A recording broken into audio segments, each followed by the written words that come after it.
अस्सलाम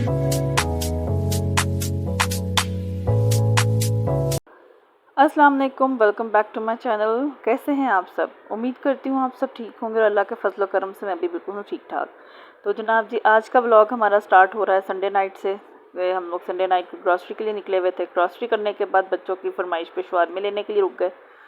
शवारमे यहाँ से तौसीफ़ ने शवारमे वगैरह लिए और उसके बाद फिर हम घर गए। तो बच्चों की तो थी ईद, क्योंकि आज बच्चों को बहुत पसंद है शवारमे। तो एक शॉप है पापा शॉर्मा, वहाँ के बच्चे बहुत शौक से शॉर्मे खाते हैं। तो जो बच्चे जैसे शॉर्मे वगैरह खा रहे थे, अभी ग्रॉसरी मैंने उसी तरह ला के रख ली। किचन वाली जो थी वो किचन में रख दी, बाकी जो रूम्स की थी वो रूम्स में ला के रख दी। तो अब माशाल्लाह दिन चढ़ चुका है, मतलब मंडे मॉर्निंग है और मेड मेरी आ गई भी है। सफाइयाँ वगैरह खूब ज़ोरों शोर पे चल रही हैं। तो जैसे ही मेरी सारे घर की सफाई वगैरह कंप्लीट हो जाएगी, उसके बाद फिर मैं आज करूँगी अपनी किचन की डीप क्लीनिंग। उसके दो फ़ायदे होंगे, एक तो मेरी जो रात की ग्रॉसरी आई हुई वो भी समेटी जाएगी, दूसरा ये कैबिनेट्स अच्छी तरह से अंदर से साफ़ हो जाएंगे। तो बच्चे मेरे स्कूल से आ रहे हैं, बस अंदर एंटर हो गए, बस अभी ऊपर ही आ जाएंगे। तो एक एक करके जो हैं बच्चे मेरे अंदर आ रहे हैं और बस उनका हाल पूरा हुआ होता है इस टाइम पर। तो ये हैं हमारे इब्राहिम साहब, जिसको नहीं पता कि कहाँ है मेरा बैग, कहाँ है मेरी चीज़ें, और इसका सारा सामान इसकी बहनें लेकर आ रही होती। मैं कहती हूँ सबसे मज़े की ये ज़िंदगी का ये टाइम होता है, बिल्कुल बेफिक्री का, किसी चीज़ की टेंशन नहीं, किसी चीज़ का मसला नहीं, कोई खौफ नहीं। तो जी इस तरह से बच्चे आ गए हैं घर। तो आज क्योंकि जिस तरह शायद मैंने आपको पहले बताया भी होगा या आपने मेरा कंटेंट देख के अंदाज़ा लगाया होगा, आज मैंने अपनी किचन की करनी है डीप क्लीनिंग। रात की आई हुई ग्रॉसरी वो भी समेटनी थी, तो इसलिए फिर मैंने खाना नहीं बनाया। तो खाना मैंने बाहर से ऑर्डर कर लिया था। आज हमने मंगवा ली है ये बीफ निहारी, मेरे बच्चों को बहुत पसंद है। तो बीफ निहारी हम लोग आज दोपहर के खाने में खाएंगे। रोटियां भी आ गई हैं, कोल्ड ड्रिंक भी आ गई है, तो बस इसको डिश आउट किया है और अब पहले खाएंगे हम खाना। बच्चों को खाना शाना खिला के राहिम को भेज दूँगी मैं ट्यूशन, और उसके बाद फिर मैं अपना कर लूँगी किचन का काम। तो किचन का काम तो पहले ही हो रहा है, लेकिन अब ज़रा तेज़ी वाला काम करेंगे। तो पहले मैं कपड़े धोने के लिए मैंने मशीन ऑन कर ली हुई है, कपड़े साथ साथ धुलते रहेंगे और मैं अपना काम कर लूँगी।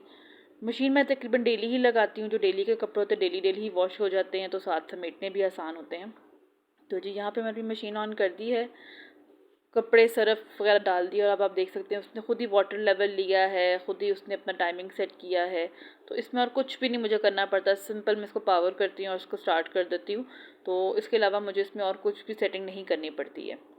तो जी मशीन ऑन करने के बाद अब मैं आई हूँ वापस अपनी किचन में। किचन के ऊपर वाले कैबिनेट्स जो थे वो मैंने तकरीबन ठीक कर लिए हुए हैं, जो बर्तन शर्तन जिस तरह से जोड़ने थे वो कर लिए हैं। अब बस सिर्फ रह गए हैं बर्तन वॉश करने वाले थोड़े से, और उसके बाद नीचे वाले सारे कैबिनेट्स जो हैं वो साफ़ करने वाले रह गए हैं। तो जी चलें फिर कमर कसते हैं। ग्रॉसरी मैंने अपनी सारी बाहर निकाल ली है। तो पहले तो मैं ये सारे जो पैकेट्स हैं इनको खोल के इनके बॉक्सेस में इन चीज़ों को डालूँगी, और उसके बाद फिर कैबिनेट सेट करेंगे।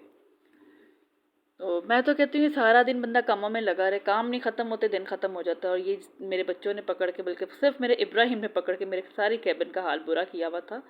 ये एक दफ़ा मैंने सारा इसको सेट कर लिया, और मुझे लगता है कि 3-4 दिन बाद दोबारा इसका वही हाल हो जाएगा। इब्राहिम बैठ के इन कैबिन्स में खेलता है, वो बर्तन निकालेगा रखेगा, निकालेगा रखेगा। अब एक दफ़ा सारे मैंने सेट कर ली हैं, और अब बस देखें।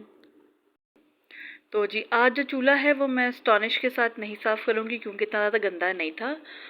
तो वो खाली मैं ये अपना जो लिक्विड स्पॉन्ज है यही इसी से इसको अच्छी तरह से साफ़ कर लूँगी, तो वो साफ़ हो जाएगा। वीक में एक दफ़ा मैं स्टॉनिश स्प्रे के साथ करती हूँ, और उसके बाद जो डेली होता है वो डेली इस तरह से जो लिक्विड स्पॉन्ज होता है उसके साथ कर लेती हूँ। और जिस दिन साफ़ होता है उस दिन खाली मैं इसके ऊपर वो अपना डस्टर भी फेर लूँ, तो उससे भी मेरा साफ़ हो जाता होता है। तो आज क्योंकि ज़्यादा गंदा नहीं था, इसलिए इसको सिर्फ लिक्विड सोप के साथ इसको मैं साफ़ करूँगी। उससे भी अच्छा खासा चूल्हा जो है साफ़ हो जाता होता है। शर्त ये होनी चाहिए कि आपका चूल्हा वो बहुत ज़्यादा गंदा ना हो। तो अगर हम वीक में एक दफ़ा इसको स्प्रे के साथ कर लें तो हमारा चूल्हा उतना गंदा कभी होता ही नहीं है। इसके अलावा चूल्हे के साथ साथ ये होता है कि अगर हम डेली सुबह उठ के शल्फे जब हम अपनी साफ़ करते हैं नाश्ते के बाद, उसके साथ एक दफ़ा अगर चूल्हे पे भी कपड़ा मार दिया जाए तो हमारा ज़्यादा मैस बनता ही नहीं है। तो ये जी चूल्हा साफ़ करने के बाद मेरी बारी थी जो बर्तन रह गए हुए थे उनको वॉश करना, वो वॉश किए। और बस सारा दिन मेरा आज किचन में ऐसा लगा कि बस कुछ ना पूछें, खड़े हो के और ये काम कर कर के तो मेरी तो आज टांगें रह गई। पाँव मेरे इतने ज़्यादा स्वेल हुए हुए थे कि ये समझ ही नहीं आई थी अल्लाह मैं पाँव की दर्द का क्या करूँ। तो जी ये भी एक काम होता है, जिस दिन मतलब हम ग्रॉसरी करें तो उस टाइम पे होता ही है कि साथ साथ ग्रॉसरी समेटी भी जाती है और एक दफ़ा किचन की डीप क्लीनिंग हो जाती है, फिर आगे आराम से 15-20 दिन हमारे निकल जाते हैं। तो जी ये हो गया था मेरा किचन सारा साफ़। माइक्रोवेव की मैंने थोड़ी सी जगह चेंज कर दी थी। और बस अब रह गई है सिर्फ मेरी एक ये विंडो और बर्तनों वाला रैक। रैक का भी मैं सोच रही हूँ कोई और जगह बनाऊँ, विंडोज़ में इधर खोल लूँ, क्योंकि आगे मौसम सा अब चेंज हो रहा है, तो इसके लिए मुझे विंडोज़ जो है वो खाली करनी है। तो इसलिए अब विंडो वाला काम और रैक वाला काम हम कल करेंगे इंशाल्लाह ताला, क्योंकि अब तो मेरी वैसे वाकई बात हो चुकी भी थी। तो किचन से फारिग हुई तो बच्चों ने फरमाइश की फ़्राइज़ की, तो फिर उन बच्चों के लिए मैंने बना लिए फ़्राइज़। वैसे मैंने तो खाली इब्राहिम ने फरमाइश की थी, लेकिन उड़ाए सभी ने थे माशाल्लाह, चारों बच्चों ने भी उड़ाए और उनके साथ बैठ के थोड़े थोड़े मैंने भी खाए। तो आप ज़रा बताइएगा मुझे, किसके घर में ऐसा होता है कि बच्चों के नाम पे बनते हैं फ़्राइज़ और पूरे घर वाले बैठ के उड़ाते हैं।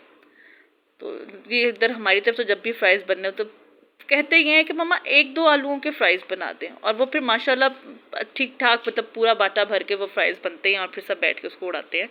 तो सबके साथ मिल के बैठने का एक बहाना भी बन जाता है कि सारे बैठ के गपशप भी करते हैं, साथ फ़्राइज़ भी उड़ाते हैं। तो डेली के लिए इनका नया मेन्यू होता है, किसी दिन फ़्राइज़ खाने हैं, किसी दिन चाय पीनी है, किसी दिन कुछ करना है, इस तरह बाँट-बाँट के चीज़ें बच्चे करते हैं, तो इस तरह बच्चों की हेल्थ भी ठीक रहती है। तो ये था आज का दिन मेरा। आज का मेरा सारा दिन, अब सारे कामों से फारिग होके नहा धो के आराम से सुकून से रेस्ट करेंगे, रात तक खाना एंजॉय करेंगे। मियाँ साहब के आने का टाइम हो चुका हुआ है।